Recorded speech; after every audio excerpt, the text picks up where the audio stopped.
திருப்பத்தூர் மாவட்டம் வாணியம்பாடியில் அரசு நகர பேருந்தில் மாணவர்கள் ஆபத்தான நிலையில் படியில் தொங்கியபடி பயணம் செய்யும் காட்சிகள் வெளியாகி பரபரப்பை ஏற்படுத்தியுள்ளது.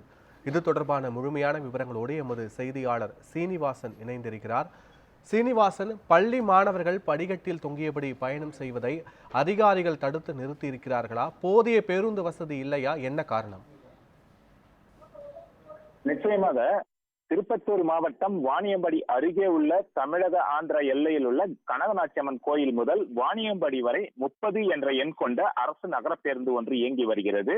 மேலும் இந்த நேரத்தில் ஒரே ஒரு அரசு நகர பேருந்து மட்டுமே இயங்கி வருவதால் கனகநாச்சியம்மன் கோயில், திம்மாம்பேட்டை, திகுவாபாளையம், கனகாமேடு, சிக்கனாங்குப்பம், தும்பேரி கூட்டுச்சாலை உள்ளிட்ட பகுதிகளிலிருந்து வாணியம்பாடி நகர பகுதிகளில் இயங்கக்கூடிய பள்ளி மற்றும் கல்லூரிகளுக்கு வரக்கூடிய மாணவர்கள் மற்றும் வேலைக்கு செல்லக்கூடிய பெண்கள் என அனைவரும் இந்த ஒரு அரசு நகர பேருந்தை மட்டுமே பயன்படுத்த வேண்டிய சூழல் உள்ளது. இந்த நிலையில் ஒரே பேருந்து மட்டுமே இந்த நேரத்தில் இயங்கி வருவதால் குறிப்பிட்ட நேரத்தில் பள்ளி கல்லூரிகளுக்கு செல்ல வேண்டும் என்று மாணவர்கள் மற்றும் வேலைக்கு செல்லும் பெண்கள் என இந்த அரசு நகர பேருந்தில் பயணிக்க வேண்டிய சூழல் உள்ளதால் பேருந்தில் இடமே இல்லை என்றாலும் கூட கல்லூரி மாணவர்கள் மற்றும் இளைஞர்கள் என அனைவரும் ஆபத்தான நிலையில் படியில் தொங்கியபடி பயணம் செய்து வருகின்றனர். மேலும் அவர்கள் படியில் தொங்கியபடி செல்லும் போது சாலைகளை கால்கள் உரசி செல்லும் காட்சிகளையும் நம்மால் பார்க்க முடிகிறது.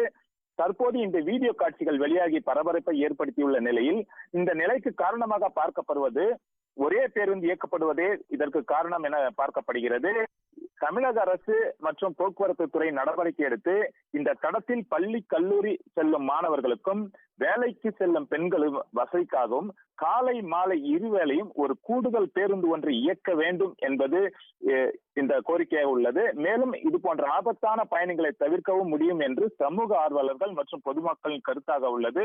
மேலும் அதே பேருந்தில் பயணம் செய்த பெண்களிடம் நாம் கேட்டபோது அவர்களும் சொல்லக்கூடிய ஒரே ஒரு வார்த்தை, இந்த நேரத்தில் ஒரே பேருந்து தான், இதனால் தான் இந்த நிலை என்ற ஒரு பதிலை அவர்கள் நம்மிடம் முன்வைத்திருக்கிறார்கள். விவரங்களுக்கு நன்றி சீனிவாசன்.